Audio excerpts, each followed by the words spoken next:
Hello guys, welcome to Biodot classes. In previous lecture, we have discussed about mitochondria and nucleus. Today, we will discuss about endoplasmic reticulum and some other organelles. तो एक बार ध्यान से देखिएगा कि endoplasmic reticulum क्या होता है, endoplasmic reticulum का अपीयरेंस कहाँ होगा, एंडोप्लाज्मिक रेटिकुलम का स्ट्रक्चर कैसा दिखता है, एंडोप्लाज्मिक रेटिकुलम्स का फंक्शन क्या होता है, ये सारी चीजें क्लियर करनी है हमें।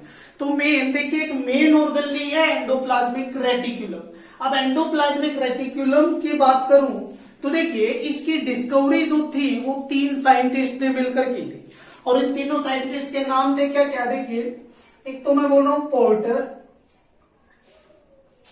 एक है फुलमैन एंड एल्बर्ट। ये 3 साइंटिस्ट थे जिन्होंने किसको डिस्कवर किया था, एंडोप्लाज्मिक रेटिकुलम को। और एंडोप्लाज्मिक रेटिकुलम का मतलब एक बार मेन फंक्शन की अगर मैं बात करूं ना, एंडोप्लाज्मिक रेटिकुलम, तो एंडोप्लाज्मिक रेटिकुलम्स के अंदर प्रोटीन्स एंड लिपिड्स की फॉर्मेशन होती है। क्लियर। अब वो प्रोटीन्स की फॉर्मेशन कौन करवा रहा है उसके अंदर, ये सारी चीजें हमें क्लियर करनी है। थोड़ा सा बेसिक सा टॉपिक है, इंपोर्टेंट भी है, तो एक बार ध्यान से देखिएगा। देखिए एक बार स्ट्रक्चर की तरफ बढ़ते हैं एंडोप्लाज्मिक रेटिकुलम। देखिए एक बार इसकी स्ट्रक्चर की बात करते हैं।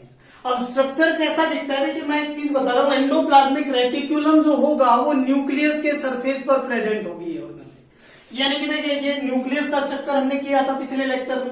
अब मैं बता रहा हूं कि ये जैसे न्यूक्लियस का स्ट्रक्चर, क्लियर। अब न्यूक्लियस के सरफेस के ऊपर या न्यूक्लियर इन्वेलप के ऊपर या न्यूक्लियर मेम्ब्रेन के ऊपर, क्लियर, क्या होती है, एंडोप्लाज्मिक रेटिकुलम प्रेजेंट होता है। देखिए जो ये स्ट्रक्चर ग्रीन कलर के जो आपको ये 3 स्ट्रक्चर दिख रहे हैं ना, ये एंडोप्लाज्मिक रेटिकुलम के स्ट्रक्चर है।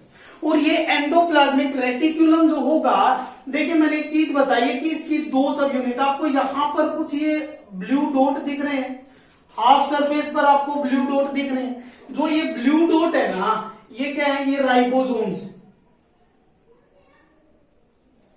ये क्या है, राइबोसोम। अब राइबोसोम का अपना एक फंक्शन होता है, वो चीजें क्लियर करेंगे हम नेक्स्ट पार्ट्स के अंदर। अब देखिए एक बार मैं इसके ऑक्यूरेंस की बात करूं तो ऑक्यूरेंस के बारे में अगर मैं बात करूं तो ये यूकैरियोट्स के अंदर प्रेजेंट होगा। लेकिन जो मैच्योर आरबीसी होती है ह्यूमन की मैच्योर आरबीसी के अंदर ये अब्सेंट होगा। और वहीं पर अगर मैं बात करूं प्रोकैरियोटिक सेल की, तो प्रोकैरियोटिक सेल के अंदर भी ये अब्सेंट होता है। क्लियर हुई बात। देखिए मैंने अब तक क्या बताया, मैंने बोला कि एंडोप्लाज्मिक रेटिकुलम जो है इसको डिस्कवर किया था 3 साइंटिस्ट ने, पोर्टर, क्लियर, फुलमैन एंड एल्बर्ट ने। तो इन तीनों साइंटिस्ट ने इसको इलेक्ट्रॉन माइक्रोस्कोप के अंदर देखा था, और इन्होंने ये बात बताई थी कि जो एंडोप्लाज्मिक रेटिकुलम होगा वो न्यूक्लियर इन्वेलप या न्यूक्लियर मेम्ब्रेन के ऊपर प्रेजेंट होती है।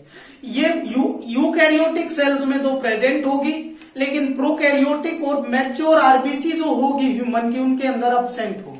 अब मैं अगर इसके स्ट्रक्चर की बात करूं तो कैसा स्ट्रक्चर दिख रहा है आपको, एक इरेगुलर सा हाईली कोइल्ड स्ट्रक्चर दिख रहा है। क्लियर। तो मैं क्या बता रहा हूं, क्या होता है स्ट्रक्चर, ये इरेगुलर ट्यूब लाइक स्ट्रक्चर होते हैं। क्लियर, क्या होते हैं ये इरेगुलर ट्यूब लाइक स्ट्रक्चर। अब इसके पार्ट्स होते हैं, ये जो एंडोप्लाज्मिक रेटिकुलम है ये 3 पार्ट से मिलकर बनता है। क्लियर। एक तो जो आपको ये जो पार्ट दिख रहा है ना, इसको तो सिस्टर्ने बोल दिया जाएगा। क्या बोल दिया जाएगा इसको, सिस्टर्ने। यानी कि जो आपको ये ऐसा स्ट्रक्चर दिख रहा है इसके अंदर, ये सिस्टर्ने। क्लियर। अब इसके बारे में बात करता हूं, ट्यूब्यूल्स। तो इसके अंदर कुछ ट्यूब लाइक स्ट्रक्चर होते हैं, कुछ ऐसे स्ट्रक्चर होंगे ट्यूब लाइक स्ट्रक्चर, क्लियर, जिनको ट्यूब्यूल्स बोला जाएगा। फिर इनके अंदर वेजाइकल भी होंगे, ऐसे सर्कल के शेप के जैसे स्ट्रक्चर, जिनके अंदर प्रोटीन्स प्रेजेंट होंगे। बाद में जब प्रोटीन्स की फॉर्मेशन होगी ना, तो वो प्रोटीन्स इन वेजाइकल के अंदर ही स्टोर होंगे। आई बात समझ में। तो 3 स्ट्रक्चर बताए मैंने आपको, सिस्टर्ने, ट्यूब्यूल्स और वेजाइकल। अब मैं आपको एक चीज बता रहा हूं कि इसकी मेन 2 सब यूनिट्स होते हैं। अब 2 सब यूनिट्स की बात करूं तो देखिए, आपको ये जो स्ट्रक्चर दिख रहा है या ये जो स्ट्रक्चर दिख रहा है, इसमें आपको हाफ ऑफ द सरफेस तो बिना ब्लू डॉट के दिखा रखा है मैंने, क्लियर। हाफ सरफेस पर मैंने ब्लू डॉट दिखा रखे, यानी कि जिस सरफेस पर ब्लू डॉट नहीं है ये सरफेस स्मूथ सरफेस कहलाता है। कैसा सरफेस कहलाता है? Smooth surface. तो इसकी दो सब यूनिट है ना, इन दो सब यूनिट में एक तो है आरईआर, आरईआर यानी कि रफ एंडोप्लाज्मिक रेटिकुलम। क्या बता रहा हूं मैं, कैसी है? Rough endoplasmic reticulum, rough ER, clear. और जो एसईआर जिसके ऊपर कोई भी राइबोसोम्स प्रेजेंट नहीं है, आरईआर के ऊपर तो राइबोसोम्स प्रेजेंट है और एसईआर के ऊपर कोई भी राइबोसोम्स प्रेजेंट नहीं है, तो ये कैसी है? Smooth SER, smooth endoplasmic reticulum. तो यहां पर तो ये हुआ। अब देखिए एक मेन इनकी लोकेशन की बात करता हूं मैं कि कौन सी सेल्स के अंदर आरईआर ज्यादा मिलेंगे और कौन सी सेल्स हमारी बॉडी में ऐसी हैं जिनके अंदर एससीआर ज्यादा मिलते हैं। यानी कि वो सेल्स जिनके अंदर रफ एंडोप्लाज्मिक रेटिकुलम मिलेंगे वो सेल्स हमारी प्लाज्मा सेल्स हैं। प्लाज्मा सेल्स के साथ साथ जो गोबलेट सेल्स हैं उनके अंदर भी मिलता है, क्लियर। जो फिब्रोब्लास्ट सेल है उनके अंदर भी मिलता है।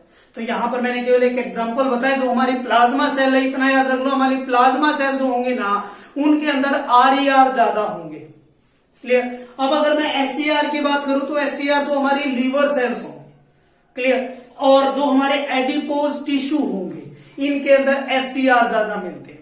अब आपको एक छोटा सा फंक्शन बताता हूं मैं। जो रफ सरफेस होता है ना, ये रफ सरफेस, क्लियर। इस रफ सरफेस का एक काम होता है, क्या? कि इस रफ सरफेस के अंदर लिपिड की फॉर्मेशन होती है। क्या बनते हैं? इनके अंदर लिपिड्स बनते हैं। और अगर मैं बात करूं इस आरईआर की, तो इस आरईआर के अंदर क्या बनते हैं? प्रोटीन्स की फॉर्मेशन होती है, क्लियर। तो यहां पर मैंने आप लोगों को दो स्ट्रक्चर बता दिए हैं, आरईआर और एससीआर, और मैंने इनके फंक्शन भी क्लियर कर दिए हैं कि इसके अंदर तो प्रोटीन्स होंगे, इसके अंदर लिपिड्स की फॉर्मेशन होगी। अब मैं आपको एक बार इन दोनों के बीच में मेन डिफरेंस ये बता देता हूं कि एससीआर और आरईआर के अंदर मेन डिफरेंस क्या होते हैं। तब तक एक बार इस लेक्चर को एक बार क्विक रिव्यू लेते हैं जो मैंने अब तक आपको बताया। मैंने बोला एंडोप्लाज्मिक रेटिकुलम एक ऑर्गेनली होती है जो न्यूक्लियस के सरफेस पर मिलती है, क्लियर। ये जो होगी ये तीन टाइप के मतलब इरेगुलर सा स्ट्रक्चर होगा जो सिस्टर्नेट, ट्यूब्यूल्स और वेजाइकल से मिलकर बनता है। अब मैंने क्या बताया, इसका ऑक्यूरेंस यानी कि यूकैरियोटिक जो सेल होंगी उनके अंदर तो ये अब्सेंट होगा, प्रोकैरियोटिक सेल जो होंगी उनके अंदर अब्सेंट और मैच्योर आरबीसी के अंदर अब्सेंट, यानी यूकैरियोटिक सेल के अंदर ये प्रेजेंट होगा, क्लियर। फिर आपने इसकी सब यूनिट देखी आरईआर और एससीआर। आरईआर यानी रफ एंडोप्लाज्मिक रेटिकुलम, इसको रफ क्यों बोला गया? क्योंकि इसके सरफेस पर राइबोसोम्स प्रेजेंट होते हैं। एसईआर को क्या बोला गया? क्योंकि इसके अंदर कोई भी कुछ भी बॉडी प्रेजेंट नहीं होती, तो ये स्मूथ सरफेस होता है, क्लियर। तो ये दो मेन ऑर्गेनली बताई है। अब मैं इन दोनों के बीच में यानी कि मैं एससीआर और मैं आरईआर के बीच में एक बार डिफरेंस बताऊंगा आप लोगों को। तो देखिए वो कैसे हैं वो डिफरेंस। देखिए यहां पर मैंने कुछ मेन डिफरेंस बताए आपको, और मेन डिफरेंस वो भी किसके बारे में, यानी आरईआर और एससीआर के लिए। अब देखिए एक चीज मैं बताऊं, RER mainly consist of cistern. मैंने तीन सब यूनिट बताई थी, यानी कि तीन पार्ट्स बताए थे जिनसे मिलकर बनता है एंडोप्लाज्मिक रेटिकुलम। तो मेनली जो ये आरईआर होता है ना, ये बनता है किससे? मेनली इसके अंदर सिस्टर्न में पाया जाता है, क्लियर। लेकिन एससीआर जो होगा consist of tubules and वेजाइकल्स, clear. ये किससे बनता है? ट्यूब्यूल्स और वेजाइकल्स। अब अगर राइबोसोम्स की बात करूं, देखिए उनका सरफेस रफ होगा, क्यों? क्योंकि उनके सरफेस के ऊपर राइबोसोम्स प्रेजेंट होंगे। क्या प्रेजेंट होंगे? राइबोसोम्स। और ribosomes are the protein factory. Ribosomes क्या होते हैं? प्रोटीन फैक्ट्री होते हैं। अब मैं अगर बात करूं तो इसके ऊपर राइबोसोम्स अब्सेंट होंगे। फिर एक मेन डिफरेंस मैंने बताया, फॉर्मेशन ऑफ प्रोटीन्स। आरईआर के अंदर प्रोटीन्स की फॉर्मेशन होती है और एफसीआर के अंदर लिपिड्स की फॉर्मेशन होती है। तो यहां पर ये कुछ मेन डिफरेंस थे और यहीं पर आपकी ये ऑर्गेनली कंप्लीट होती है। अब मैं बात करने जा रहा हूं एक बार राइबोसोम्स के बारे में। राइबोसोम्स बहुत छोटा सा टॉपिक होगा। राइबोसोम्स क्या होता है? क्या क्या उसके फंक्शन होते हैं, कितनी उसकी सब यूनिट होती है, ये सारी चीजें क्लियर करनी है हमें आज। तो देखिए एक बार राइबोसोम्स की बात करेंगे, यानी राइबोसोम। अब मैं बात करने जा रहा हूं राइबोसोम्स की। राइबोसोम जो होते हैं इनको प्रोटीन फैक्ट्री बोला जाता है। देखिए मैं एक सिंपल सा वर्ड ले रहा हूं, इनको प्रोटीन फैक्ट्री बोला जाता है। यानी कि राइबोसोम जो होते हैं ना वो प्रोटीन की फॉर्मेशन करवाते हैं। क्लियर? प्रोटीन फैक्ट्री, प्रोटीन की फॉर्मेशन करवाना, प्रोटीन फैक्ट्री बोला जाता है सेल की। अगर मैं इसकी ऑक्यूरेंस की बात करूं तो ये prokaryotic as well as eukaryotic cells, दोनों सेल्स के अंदर पाया जाता है। यानी कि अगर मैं बात करूं ये प्रोकैरियोटिक सेल में भी मिलेगा और ये यूकैरियोटिक सेल के अंदर भी मिलेगा, लेकिन जो मैच्योर आरबीसी होती है ना उसके अंदर ये एब्सेंट होगा। क्लियर? अब मैं इसके स्ट्रक्चर की बात करूं तो देखिए ये छोटी छोटी राउंडेड बॉडीज होती है, स्मॉल स्मॉल राउंडेड बॉडी होंगी, मेम्ब्रेन लेस ऑर्गनली होती है। देखिए कई बार क्वेश्चन पूछ लिया जाता है कि ऐसी कौन सी ऑर्गनली होती है सेल के अंदर जिसके ऊपर कोई भी मेम्ब्रेन नहीं होती, यानी विदाउट मेम्ब्रेन बाउंड ऑर्गनली। तो ribosomes without membrane bound organelle होती है, इसके ऊपर कोई मेम्ब्रेन नहीं होती है। अब मैं बात करूं प्रोकैरियोट्स के अंदर तो ये साइटोप्लाज्म में प्रेजेंट होगा, लेकिन यूकैरियोट्स के अंदर ये कहां पर होगा? रफ एंडोप्लाज्म में, रेटिकुलम के अंदर। लेकिन एक छोटी सी इंफॉर्मेशन की और मैं बात करूं तो इसके टाइप्स की बात कर लेते हैं। टाइप्स की बात करूं तो देखिए राइबोसोम एक तो 70S और एक 80S, दो टाइप के होते हैं। समझिएगा वो क्या होते हैं, वो चीजें आप आगे क्लियर करोगे। देखिए 70S, एस यहां पर एक साइंटिस्ट था सेउडबर्ग, उसके नाम पर पढ़ते हैं। सेउडबर्ग बोल दो या सेडिमेंटेशन कोफिशिएंट बोल दो।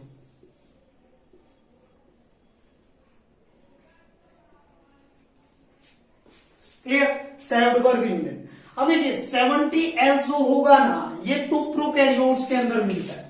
70S किसके अंदर मिलेगा? प्रोकैरियोट्स के अंदर। लेकिन जो माइटोकॉन्ड्रिया होते हैं ना,